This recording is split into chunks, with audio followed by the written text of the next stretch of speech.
Hi everyone, this is Joanne Martonic with RBFF. Thank you for joining us today for today's webinar. I have just a few housekeeping items to take care of before we begin. All phones are going to be kept on mute throughout the duration of the webinar. And we will have a question and answer session at the end of the presentation. So if you have questions during the webinar, please write them in the Q&A box on the right side of your screen, and we'll address them at the end. If you don't see the Q&A box on the right side of your screen, you may need to click the little orange arrow at the top right to expand your settings. Once we're done, we'll read all the questions out loud and address them with the group. A copy of the slides, along with a recording of today's presentation, will be posted to the website following the webinar, and we'll send out an email to all attendees to let you know when the materials are available to download. Also, before exiting the webinar, please take the time to fill out the survey that will pop up at the end. These questions will help us plan future webinars and also assess how we can better assist you in your marketing efforts. We really appreciate your feedback. Thank you all again for joining today's webinar, Measuring Marketing Efforts. Today's presenter is Nicole McSweeney. Nicole has served as the Outreach and Marketing Coordinator for Mass Wildlife for the past 4.5 years, where she manages their social media, digital communications, and branding. She serves on the Massachusetts R3 team, running their R3 marketing campaigns and contributing to the development and implementation of their state R3 plan. So without further ado, I'll turn it over to Nicole. Thanks, Joanne. I just want to thank RBFS for inviting me to present on this webinar today. Hopefully everyone can hear me all right. This will be really similar to the presentation I gave back in December at RBFF State Marketing Workshop, but hopefully I have added some more tips in there, so hopefully it won't be boring if you've already heard me talk about this project. But I'm really excited today to share with you insights from our 2018 spring marketing campaign and show how we used our licensing data to define and reach our target audiences and share with you some of the behind-the-scenes improvements we made to our tracking capabilities to better measure our marketing campaigns. So for today's webinar, first I'm going to cover some background and quickly describe our campaign in 2017 and what led us to our strategy for our 2018 campaign. Then I'm going to describe our approach for our 2018 campaign, describe how we selected and defined our target audience for our campaign. Next, I'll show you some of our ads and describe some improvements we made to better track our campaign and evaluate our success. And then I'll share with you some of our results and finish up with some lessons learned. So back in 2016, we started talking internally about wanting to pilot a marketing campaign for fishing, but not having much experience in developing or executing marketing campaigns ourselves, we turned to RBFF for guidance. And RBFF connected us with their advertising firm, Colin McBoy, and the first step was to really make sure we had a good understanding of our existing customer base to identify trends and define our target audiences. So we partnered with Southwick Associates, who did an in-depth analysis of our licensed customer data over the last 5 years. So from there, we were able to bring this customer analysis back to RBFF and Colin McBoy, who helped us develop an outreach and communications plan based on the insights from that Southwick report. And this outreach plan covered who our target audiences should be for marketing and what channels would work best for reaching them. So with the help of an R3 grant from RBFF, we launched our first marketing campaign in the spring of 2017. So one component of our campaign was to make sure we were engaging with our existing customers. So we did a postcard and email renewal campaign for retention and reactivation. But the new tools for us were when we tested some new digital marketing strategies. So you'll see on the left here, we used banner display and video ads, which appear alongside other content when you're browsing the internet, paid Google search ads, which you'll see on top there, which are triggered when people search for fishing-related content on Google, as well as some Facebook advertisements. So how did that first campaign go? Our emails and postcards were effective at boosting sales, and we were able to document significant lift in licensed sales over our control groups. For those new digital recruitment strategies, we found some tools worked better than others. Banner display and video ads ended up being very expensive, and while many people saw those ads, they didn't end up driving many licensed sales. Facebook and Google were much more promising, driving traffic to our website and driving licensed sales at a much lower cost. So we knew that we wanted to continue testing Facebook and Google search into future campaigns. So in total, our digital ads were viewed 11.8 million times in 2017, and we could track just over 3,000 transactions coming from those ads. The problem was we didn't have information about who those customers were. While we set out to use these digital marketing tools for recruitment, we didn't have advanced enough tracking in place to tell us if the customers who converted from our digital ads were new or returning, or if they were likely to buy a license anyway. And this hampered our ability to tell if we were really reaching our target audiences with these efforts. Also, while we could tell a total number of licensed transactions driven from our campaigns, we couldn't tell specifically which products they purchased. And this made it very difficult to evaluate success and determine our return on investment. So heading into our 2018 campaign, we knew we wanted to improve our user tracking to learn what types of customers were purchasing from our ads and determine what they bought so we could actually calculate our return on investment. We also knew we wanted to better leverage our customer data to improve our ability to target more specific audiences and craft meaningful messages designed for each audience. So to prepare for our 2018 campaign, some of our communications staff received advanced training in Google Analytics so that we could have a better understanding of the tools that Google Analytics provides and additional features we could use to better evaluate our campaigns. And the class that we took was with a group called Bounteous. If any of you are looking for a Google Analytics training, we would highly recommend that company. We were also awarded another RBFF grant to help us improve our tracking. In 2018, we worked with a local marketing firm, and this firm had a good understanding of the Massachusetts-specific audience and how best to reach them. So with the help of our marketing firm, we developed our strategy for 2018 using learnings from that first campaign, as well as updated customer trends prepared by our Human Dimensions Coordinator. So our approach for 2018, again, we did a postcard and email campaign to target lapsed anglers, and again, this campaign was very successful. Our postcard and email effort brought in a total of $642,000 in revenue, and when we evaluated these campaigns against our control groups, we determined a lift revenue of about $55,000. So this brought in a lot of value for our agency at a relatively low cost. But because many of you on this webinar are probably already doing email and postcard in some way, I want to spend most of my time today talking about some of those newer digital marketing techniques and share how they're working for us. So for our spring campaign this year, we used Facebook, Instagram, as well as paid Google search to recruit, retain, and reactivate anglers. Our agency doesn't have the ability to pay for digital ads directly. We don't have our own credit card. So we work with a marketing firm to place ads for us and provide marketing recommendations. If you're working with a marketing firm, it's important to think about what you plan to do yourselves versus what you want the marketing firm to help with. And we approached our relationship as a partnership.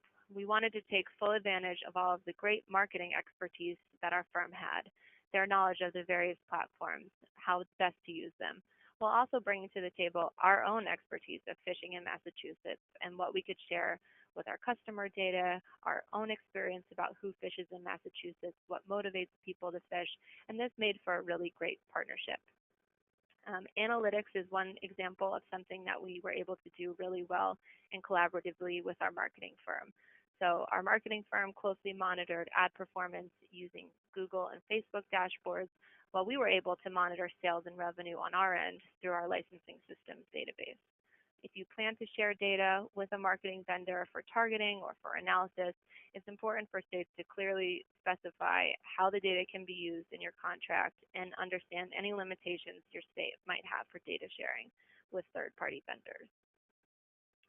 So we ran a 10-week campaign in the spring from the beginning of May through the end of July, and this time period coincides with when we see a peak in fishing license sales in Massachusetts. And we selected these platforms based on their performance last year and based on our customer data. Our marketing firm took the trends and insights we had shared with them about our customers to make recommendations on the types of media that our customers most prefer to consume. So where do our customers spend the majority of their time? We spent just under $19,000 on Facebook and Instagram ads this past spring and just over $11,000 for our Google search ads. So we started developing our campaign and first asked ourselves, what audiences are we trying to reach and what do we want them to do? Most people on this webinar are very familiar with the outdoor recreation adoption model and the various stages that someone takes to become an angler. When we were developing our marketing campaign, we wanted to think about creating ads that were designed with this model in mind and consider how marketing could play a role at moving someone along this journey. So we set out to create and test ads for each step, knowing that each type of ad would have different goals depending on who it was aiming to reach. So for example, for beginners, we knew that one ad likely won't move someone all the way from the awareness stage all the way towards purchasing a license in one sitting. And it's important to keep that in mind when evaluating campaign success, that key performance indicators of success at each stage of the campaign really depend on what step in the process the angler is in. So here are some examples of key performance indicators to look at. If we wanted to make someone aware of fishing for the first time, we look at metrics like impressions and how many people our ads reach. As we move further along the model, we want the audience to take more and more action, show more and more interest. So as they move into the interest and trial stage, we're focused on measuring things like whether they watch our video to completion, or how they're engaging with our website, or did they come to one of our events. Then on this other end of retention and reactivation, we're really measuring our campaign success by license purchases and whether they're taking the action to continue and participate. So with these different audiences in mind, we were able to create messages specifically for each stage and group, which you'll see a little bit later in the presentation when I show you our ads. So target audience. One component of our campaign was designed specifically to recruit new anglers. For new customers, we know that they might need some more information before deciding to make a purchase. So the overall goal for this new audience was awareness and interest rather than that license purchase. Let's first make them aware that fishing is fun, get them interested, make them aware of opportunities for trial, and then ultimately tell them how to make a purchase. So we targeted a few new audiences for recruitment. Massachusetts residents with outdoor interests. We also targeted people that lived within a 20-mile radius of some of our angler education events, as well as lookalikes. And for lookalikes, we loaded information about our existing customers into Facebook, and Facebook is able to use its algorithm to find other people on Facebook with similar traits to our existing customers to serve our ads to. And this helps ensure that our ads were reaching new audiences with a higher likelihood to be interested in fishing because they share common traits and values to our existing customer base. Another component of our campaign was designed to retain and reactivate returning anglers with the ultimate goal of encouraging them to make that license purchase. So by uploading existing customer data into Facebook, we were able to create custom audiences in both Facebook and Google, enabling them to show specific renewal ads to customers who had purchased a license from us in the past. So one major hurdle to the execution of this campaign was our licensing site. This is what our online licensing site, Mass Fish Hunt, looked like during our past spring campaign. And you'll notice that it essentially functions as a login portal. It doesn't have any information on it about fishing. Customers can't find basic information like who needs a license or how much license costs before they're asked to provide their information and log in. We have since made some improvements to this homepage, but I just wanted to show you because this is how the site looked like during our past spring campaign. So we knew that we couldn't send beginners directly from our ads into our licensing site because they wouldn't know what to do. So new customers aren't familiar with fishing or the license buying process. We knew that sending them directly into the licensing site from our ads would be intimidating and confusing. So we created custom campaign pages to send them to from our ads. And by adding this additional step, we could give beginners important information before inviting them into our licensing site.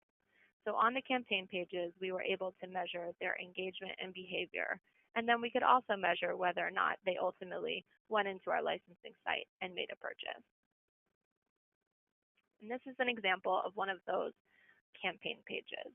We're somewhat limited in the layout and design of this page since our entire mass government site has pretty rigid templates, but we tried to design this page with the beginner in mind.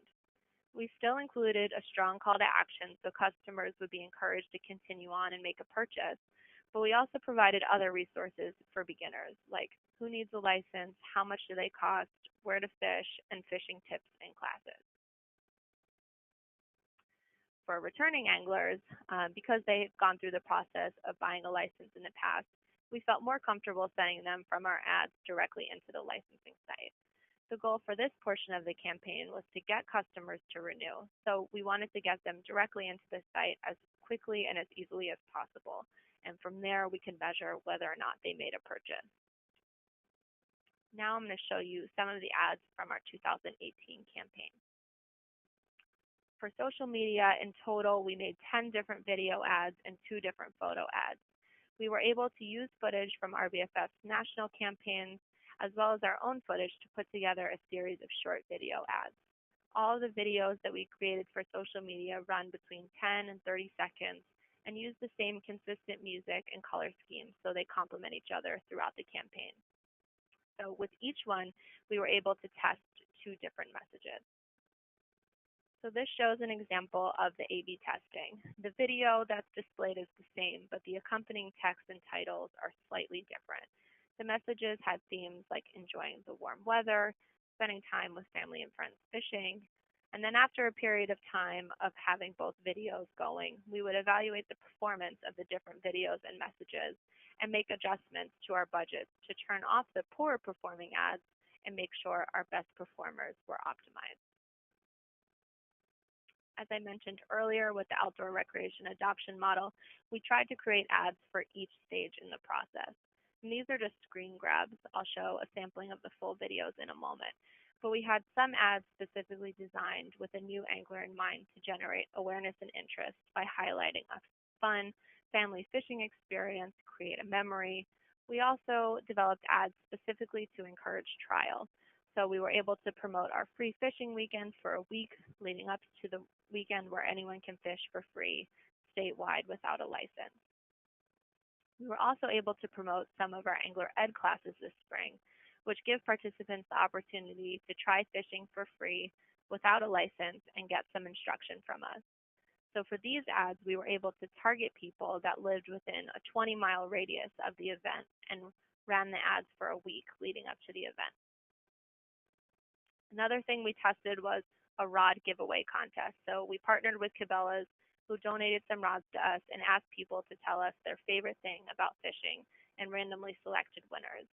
And this was a good way to engage our industry partners and also generate some excitement and engagement with our post by inviting people to comment and share.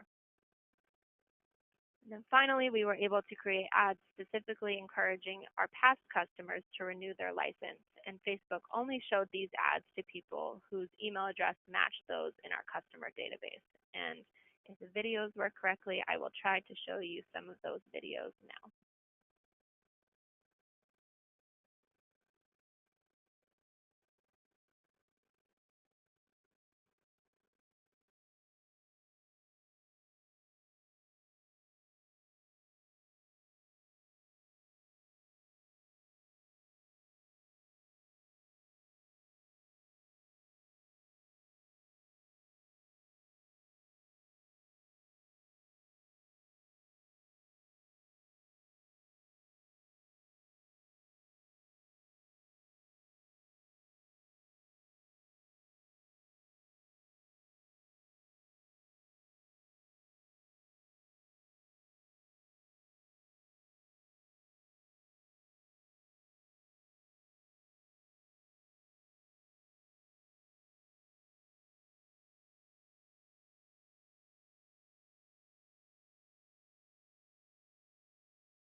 Okay.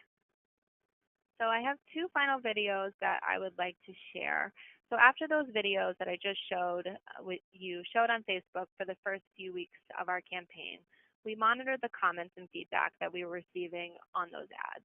And while we got a lot of great positive feedback, we did notice that most of the negative feedback we received on our ads were primarily about the cost of a fishing license and not understanding where license fees go.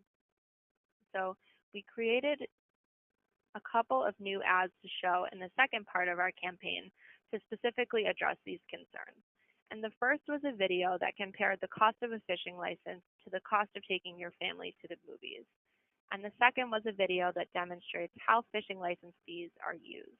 And we were able to use both of these videos to target new and returning customers.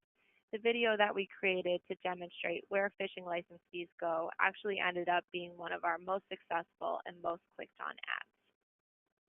So I'll try to show you that now.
Okay, so moving on to our Google search ads. So search engine marketing works based on a selected list of keywords. So when a potential customer searched for a fishing related keyword that we had selected during our campaign period, like fishing license in Massachusetts, our paid ad was shown. And they work on a pay-per-click basis, so we only pay for ads when someone clicks on them. Paid ads show up higher on the search results page than regular organic content. So the example here shows what search looks like when we don't have a paid ad running. You'll see our actual organic fishing webpage shows far down the page behind paid ads and other content that Google deems more relevant. Usually anywhere between 1 to 3 paid ads will show above organic results. The benefit of paid search is that it helps our site show up higher on the results page, and it helps you control what message is displayed in the results. So misleading competitors. You'll see here that the top search result in this example is a site called recreationallicenses.org. And some of you might be familiar with this misleading site where customers think they're purchasing a fishing license, but they're actually only getting a fishing guide. So with sites like this popping up on paid search, we knew that doing our own search engine marketing was even more important to make sure that our customers are able to find our own site more easily and buy their license in the right place. And another side note is if you're going to do paid search yourselves, it's also important to let our BFFs know because they do buy paid search ads on behalf of states and they can turn theirs off or use different keywords during your campaign so you're not competing against each other and raising the price. So when creating search ads on Google, remember that higher quality ads lead to lower costs and better ad positions. So it's important to carefully select your keywords as well as the ad copy. So in order to select which keywords we wanted to bid on, we used Google's Keyword Planner to find popular search terms related to fishing to develop our keyword list, as well as our top performing keywords from our 2017 campaign. And as our campaign progressed over those 10 weeks, we continued to monitor and adjust our keyword list depending on how those keywords performed. So I wanted to quickly show you what Google's Keyword Planner looks like if you aren't familiar with it. It's free for anyone to set up a Google Ads account, even if you aren't planning on actually placing any paid ads. Once you set up a free account, you'll be able to access tools like the Keyword Planner. And this is a really great tool even if you aren't planning to do any paid search ads yourself, because it will still give you a sense of what keywords your customers are searching for. And you can use this to improve your regular search engine optimization by incorporating those keywords into your organic web content, or to help you develop new content to meet those needs. So once you're logged into Google Ads, you just click on Tools and then Keyword Planner. So once you've opened the Keyword Planner, you can search for keyword ideas. And you can see here, it will give a list of suggested keywords on the bottom here, sorted by relevance, and it will show you average monthly searches, how competitive the keyword is, and what the estimated cost per click will be. And this is helpful, again, if you're planning to do a paid search campaign or just to understand what common terms your customers are looking for. This list can also give you some good ideas about what terms you wouldn't want your ads to show for. So for example, if you can make out this list, we wouldn't want our freshwater fishing license ads to show for someone who is searching for a commercial saltwater license. So we can actually set up negative keywords in Google as well. So it tells it not to display your ad if someone is searching for a specific variation of a keyword that isn't related to what you want. Some other things to point out here is that you can set your location when looking for keyword recommendations. Google defaults the entire US, so unless you're planning a campaign to target non-residents, you might consider setting the location to your own state. And you can get more specific and do it at the city level as well. You can also set the date range, so if you're planning a campaign during a particular season, you could also do keyword research on that particular season. And you can also download all the keyword ideas so you can bring them over into Excel and start to group keyword ideas into distinct campaigns, which can be very helpful. So once we picked our keyword list, we had to determine what we wanted our ads to say. So it's important to have messaging that very closely aligns to what the search term is, so that the searcher finds your ad relevant and wants to click on it. So it's wise to have different variations of ad copy for different groupings of keywords. So some examples of this: in order to better distinguish our site from those misleading competitors, we tested incorporating the word official into our ads. And we found that the ads that included the word official outperformed the ads that didn't. We were also able to upload customer information into Google so that when our existing customers did a search on Google using our keywords, they were shown one of our special renewal ads. And this is just another way that we were able to better tailor our message and add to the audience that we were targeting. So we had all these different campaigns running, a number of different ads at once. How did we track our progress and measure our success? Remember, the missing piece, going all the way back to the beginning of this webinar, the missing piece to our evaluation in 2017 was an understanding of what types of customers engaged with our digital ads and what they bought. And we were able to start answering these questions with our 2018 campaign because we did some work behind the scenes to improve our tracking. So this section of the presentation is going to get into the weeds a little bit, but hopefully it will be helpful to those of you who are trying to replicate this in your own state. So we had a number of different reporting tools available to us, including Google and Facebook. They have their own ad dashboards, and they provide great insights on ad performance and engagement, and Google Analytics, which provides insight on web traffic and behavior. But all the information about who our customers are and what they buy is contained in our Massfish Hunt customer licensing database. And we knew that we had to find a way to link the ad reporting to our customer database to unlock how that campaign performance related to our customers and what they bought. And we found the missing link with a tool in Google Analytics called e-commerce. So as the name suggests, e-commerce is a free tool available in Google Analytics that's designed specifically for commerce websites.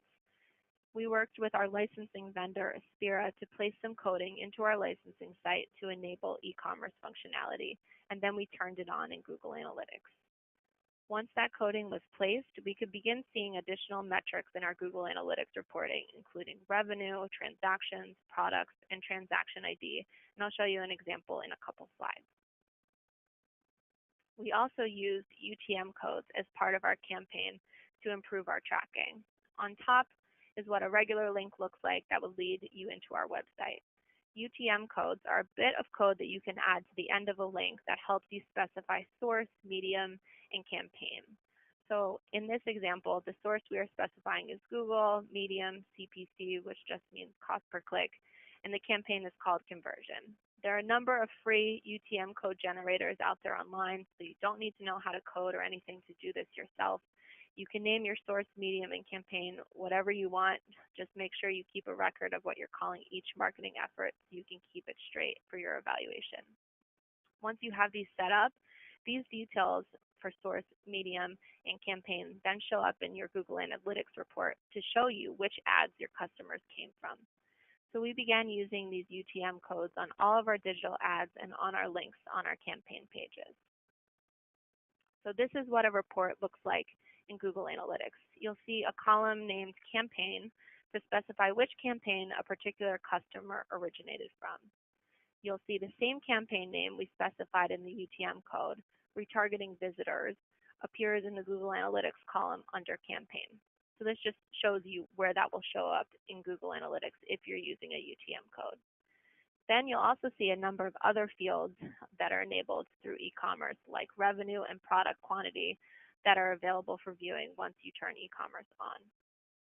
Another important field you'll notice on the left-hand side is transaction ID. A unique transaction ID is recorded by Google Analytics with every purchase. So by using UTM codes in our ads, we could associate a particular transaction ID and tie it to a specific campaign. So once e-commerce began to record these transaction IDs, we realized it was the same transaction ID that's recorded by our Mass Fish Hunt licensing customer database. So on each receipt that's printed out, there is a transaction ID that corresponds to the same transaction ID recorded in e-commerce, alongside all of that rich campaign information.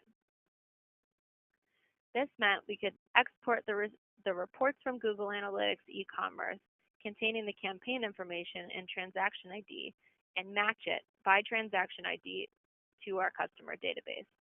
So our Human Dimensions Coordinator was able to evaluate the data in SQL and write a code to match the transaction IDs from Google Analytics to the transaction IDs in our customer database.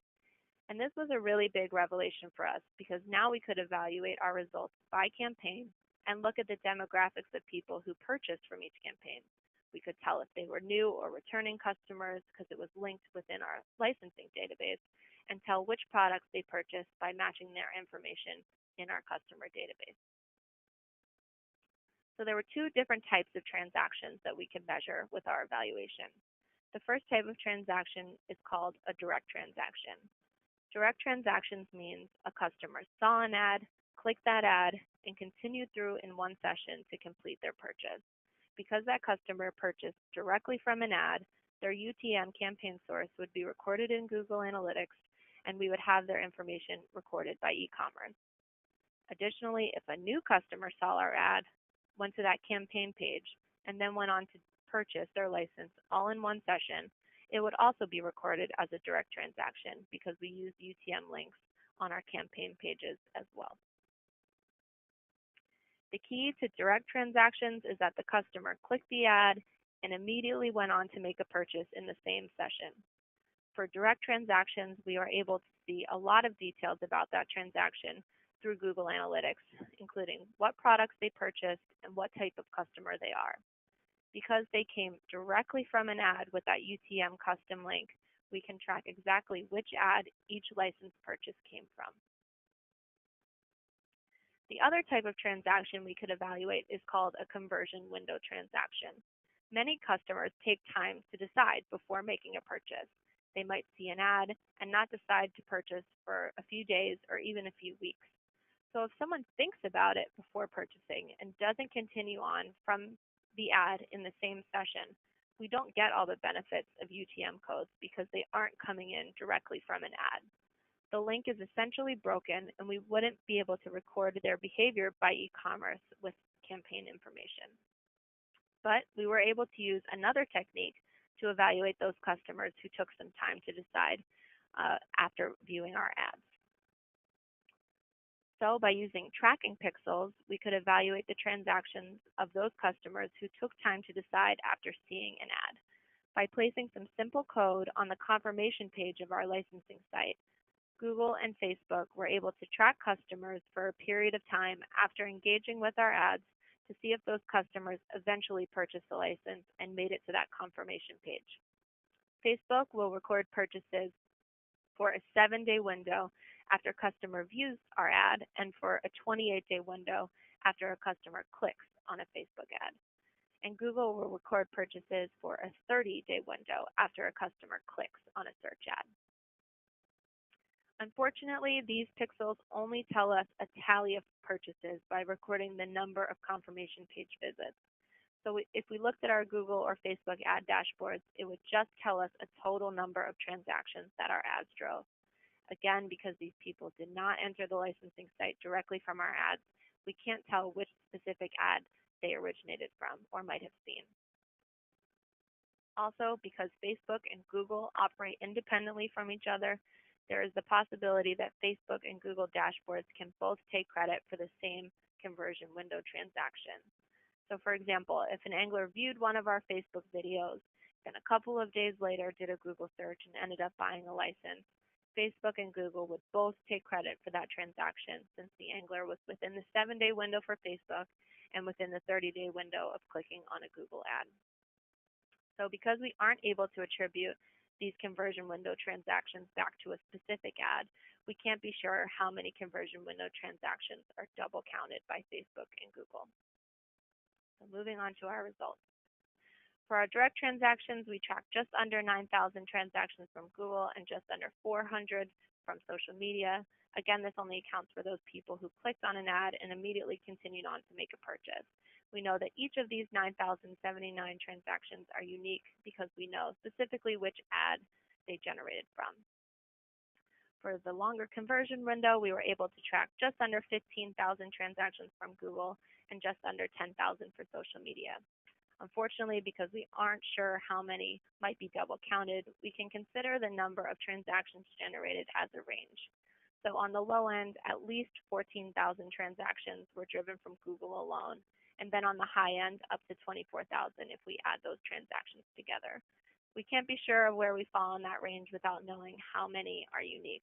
But because most people do take some time to decide before making a purchase, it's important to look at transaction figures along this longer conversion window so we can have a better understanding of our campaign's overall impact. So moving on to revenue. For direct transactions, we generated $179,000 from Google Ads and just over $10,000 from social media. And in total, we can measure $189,000 in revenue from direct transactions alone. For the conversion window, we had a range of transactions. So similarly, we calculated our revenue as a range. So we could attribute at least $305,000 in revenue to our campaigns when looking at conversion window transactions and up to $564,000. And if you remember that our investment in this campaign was just $30,000, these numbers were really exciting to us and brought a lot of value to our agency. And this will also be important to us in being able to demonstrate our return on investment to make the case for dedicating funds for future marketing campaigns. To evaluate the overall impact of our campaigns, we wanted to look at how sales during this year's campaign period compared to sales we've seen over the same time period over the last few years. So the gray bars show the upper and lower range of variability that we'd expect based on average revenue over this time. And the top red line shows revenue for all products during the campaign period, and the blue line shows all fishing products. And in both cases, revenue in 2018 was above the normal range of variation that we've seen in sales over the last 5 years. And while we're not entirely sure that we can attribute this bump to our campaign, we were definitely encouraged by these results. So just some quick highlights. Our social media ads were viewed 2.5 million times, reached 438,000 people, generated 67,000 clicks to our website. And because we made improvements to our audience targeting and continued to improve our ads throughout the campaign with A/B testing, we were able to lower our costs and decrease our cost per landing page view 74% from our 2017 campaign. For Google search, our campaign generated 25,000 clicks to our website, and of those people who clicked on our ads, 60% of them went on to make a purchase on our site. So beyond just looking at how much revenue and sales our campaigns generated, these figures are important for helping us think about how much we increased people's overall awareness of fishing with the amount of people we reached with our ads and visits to our website that we generated. I'm kind of running out of time, so I'll go quickly through these. We were able to learn demographic information about the types of people who purchased from our ads this year. So we could look at age, residency, percent female, and see how different groups interacted with the various campaigns. And so this type of information will be extremely valuable to us when developing future campaigns by knowing what types of videos or messages resonated best with specific audiences. We could also evaluate where our customers live that purchased from a digital ad. We could also tell if our campaigns were successful at meeting their intended target audiences by looking at customer avidity. Overall, we were surprised to find that nearly a quarter of the customers who purchased licenses from a Google search ad were new, and nearly 20% were lapsed customers. Last year, we were a little skeptical about the benefits of paid search. We had kind of incorrectly assumed that people who were actively searching for fishing license terms on Google had likely purchased licenses in the past. So we thought that Google was more of a retention tool and wouldn't do very much for recruitment. But we were very happy to find that so many new customers were engaging with those search ads, because we know that they're especially vulnerable to falling for those misleading websites and not knowing where to go to find trusted fishing content. Finally, we were able to evaluate license transactions by device. We found that while most of the customers coming to our site from a digital ad were on a mobile device, our conversion rate was also the lowest from a mobile device. So this is something that we're working on with user testing, and we're actually working right now with our vendor to try to make some improvements to our mobile site, which will hopefully be in place before our spring campaign this year launches. So lessons learned. Use customer data to target audiences. We have a lot of information about the people who fish in our state, and we're only really beginning to tap into the power of this information and how it can be used to better target and craft campaigns. With that, we realized the importance of developing our creative with a specific target audience in mind. We knew what we wanted each ad to do, whether it was to get customers to buy a license or just visit our website for more information. And in the end, this targeted approach lowered our costs and improved our results. Test, monitor, and adapt in real time. We were constantly working with our marketing firm to monitor ad performance, do A/B testing, monitoring customer feedback, and using that to develop creative for the second part of our campaign. Dedicated staff. I was lucky enough to have a few other key staff helping me with this project, including our web coordinator, Emily Stolarski, who handled a lot of the behind-the-scenes work with tracking enhancements, and our human dimensions coordinator, Jody Simos, who provided customer data and a lot of support during the evaluation stages. So if you're going to do something like this, it's important to make sure you have enough people dedicated to work on these projects. And then with new tools available in marketing and customer tracking, I advise you to make sure the privacy policy on your website and licensing site are up to date and transparent about how data is being used. It was a big administrative hurdle for us to start some of these tracking techniques. And looking back, we wish we started working on updating our privacy policy long before our campaign was scheduled to run. And then just quantifying our return on investment. Because we were able to make these enhancements and track our campaigns this year, we were able to show and demonstrate the success of this campaign. So not only do we now have a better understanding of what types of customers will engage with our ads, we could also quantify our return on investment. In the world of digital advertising, $30,000 is a pretty modest budget, but for that investment, we were able to track at least $305,000 in sales directly back to our campaigns. So I'll leave you with a couple of resources. Again, I mentioned these. We did a Bounteous training. They offer Google Analytics, Google Ads, and Tag Manager. We've done them in the past, and they've definitely been worth it.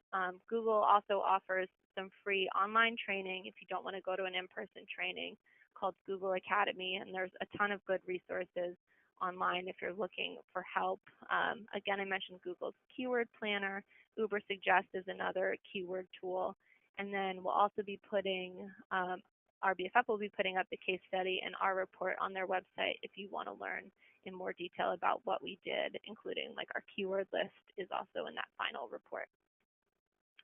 Just want to thank all of our partners and take questions. Thank you very much, Nicole. Definitely appreciate all the great information. Before we jump into questions, I do want to reiterate that the case study and report from Nicole's programs will, I'll send you a link to all those after the webinar. So the first question we have, and if you have questions, please type them into the question and answer box on the right side of your screen and we'll read them out loud. The first question we have is, how much does it cost to market and find lookalikes in Facebook? It's free. All right, there we go. Next question. Well, I think you have to be I might be wrong that you might have to be like placing ads. It's as part of you placing an ad, but there's no extra cost for doing lookalikes. The lookalikes doesn't cost extra. Okay. Like, I don't think you can use lookalike targeting to target organic content. So if you're doing regular Facebook posts, I don't think you can use lookalikes. But if you're doing it for an ad, that functionality is available. Gotcha. Thanks. Next question is, curious where Massachusetts obtained new customer contact information like addresses or emails from classes or events that they offer, or were they able to obtain from other sources? Can you say that again? Yeah, I think it's asking where and how you were able to obtain customer information. If you did it at events, how did that happen? Or did you obtain customer information, like the addresses and emails, from other sources? So all of the when I say customer information, this will be people that have purchased licenses from us in the past. So all of the address information, email address would just be people that are contained in our regular Mass Efficient license database. So you were targeting people that were already in your database rather than new customers. Oh, okay. Oh, I misunderstood. So the customer data that we used was, from our licensing database. And then when it comes to doing things like targeting by location, that's something that you can set up within Facebook. So you can tell Facebook how far of a radius you want to set around a specific point. So we set that location targeting based on where the event itself was. So if we had an event in a particular city, those angler education events, we dropped a point and then it set a 20-mile radius to target people that lived within that. So that's not something that we had to do. Facebook does that for you. You just have to tell it where to target around. Okay, great. Next question is your licensing site in-house or managed by a third party? And how did you work and if it is a third party, how did you work to marry the web Google Analytics with the licensed vendor? Can you say that again? Yeah. So we use Aspira is our licensing system. We have access to our Google Analytics account for our licensing site, even though a vendor runs it for us.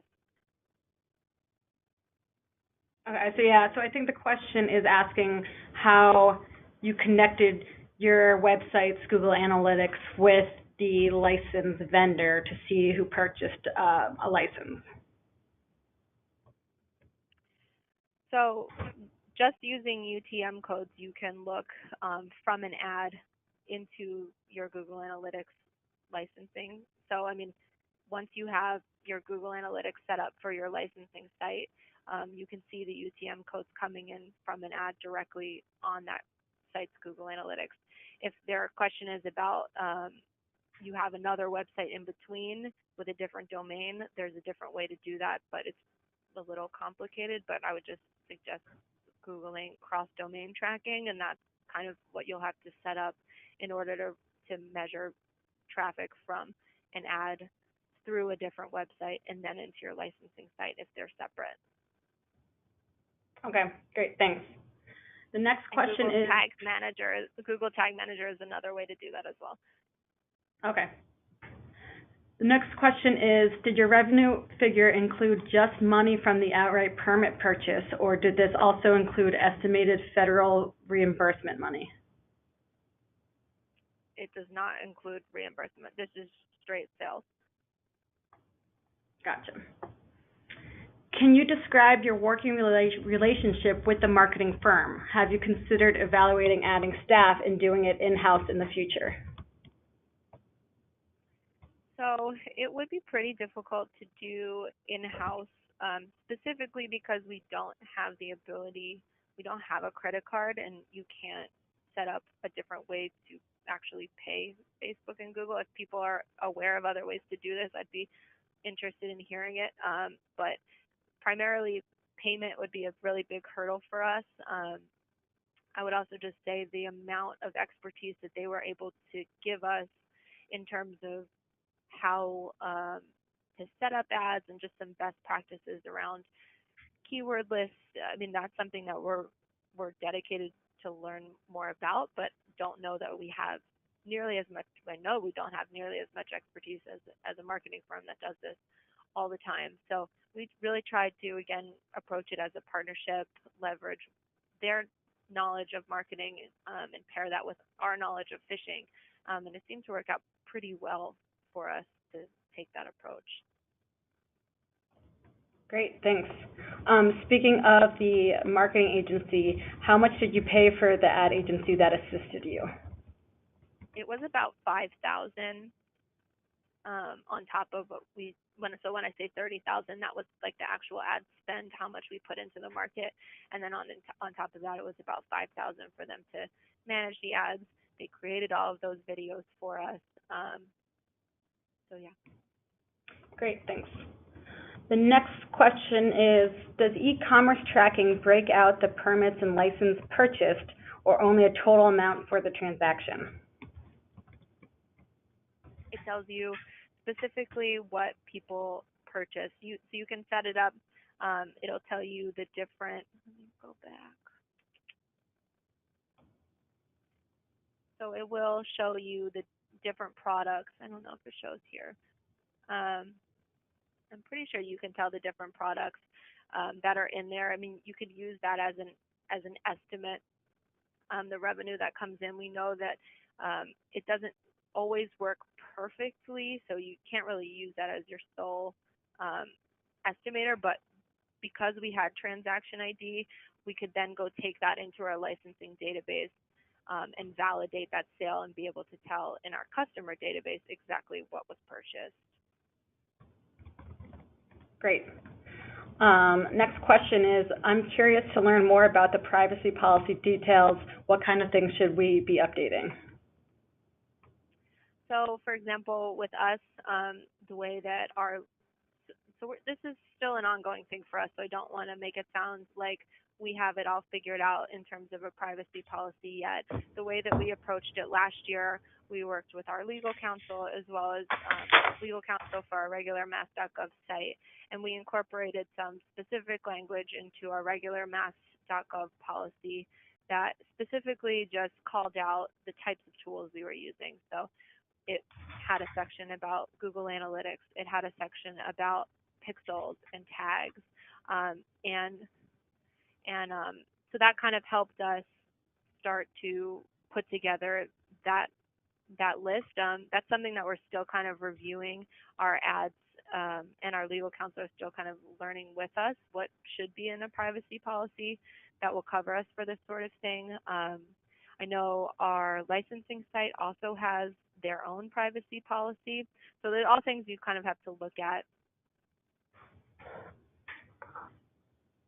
I would just probably recommend starting with your state's own legal counsel and reviewing what you have there, and then making sure, however you plan to use data or evaluate people's behavior on your website, that your privacy policy covers what you're actually doing. Great, thanks. Next question is, out of curiosity, did you at all consider using text messaging as a potential outreach option? We haven't yet. It's something that we could think about. We use Constant Contact right now for our email service, so it would have to be something separate that we buy. I know Gov Delivery does offer texting. It's just not something that we currently have access to. So no, we haven't done it yet, but I know other states have definitely had success with it. Great. Next question is, did you create all your videos in digital creative, or did your marketing partner do those? So we had sent them like the videos that we used last year. We leveraged a lot of the videos from RBFF. So we took some of the longer videos that RBFF had, and we called out different scenes in those videos that we liked, that looked authentic to Massachusetts. We tried to take out stuff that was very saltwater heavy or looked like it was taken in Florida or a different state. So we worked with them to highlight which portions of the video that we wanted them to pull out, and then we also provided them with some stills that were taken in Massachusetts that they could incorporate into the videos. So they did all of the final editing and stuff, but we provided them with the material so they didn't have to go out and look for stock footage. And I think that really helped lower the creative cost. They didn't really charge us too much extra to do creative, which can be a pretty big expense. If anyone has done this before, that part of it can be really expensive. So I think because we came to the table with a lot of great images, a lot of great videos that they could just pull from, it wasn't a really big extra thing to ask. Great. And we have our videos and photo library available for anyone to use, so just let us know if you have any questions on using those assets. Next question is, I think we have time for one or two more questions. Next one is, when you have a new customer, a non-angler, attend one of your fishing events, what mechanism do you use to track that person who attended through to a license purchase?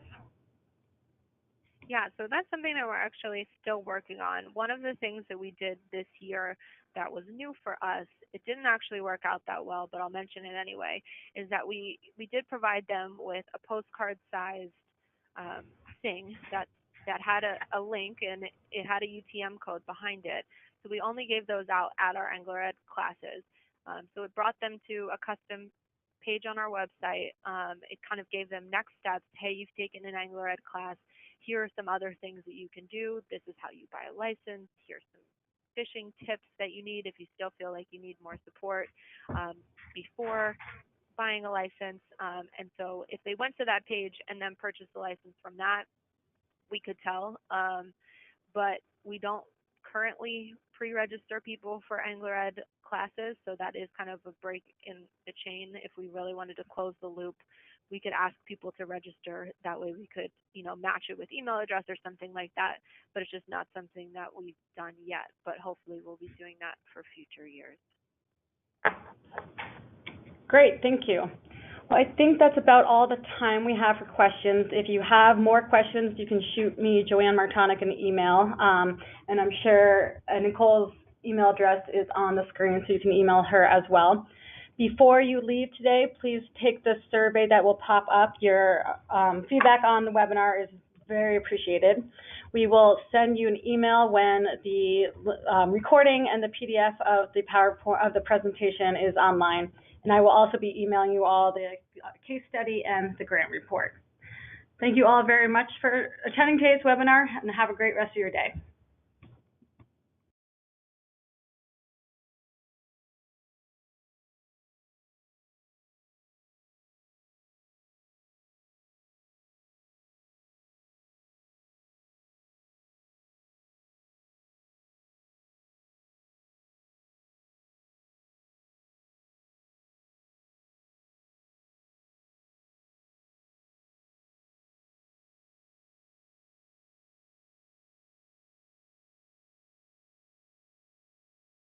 Joanne, do you need anything else from me?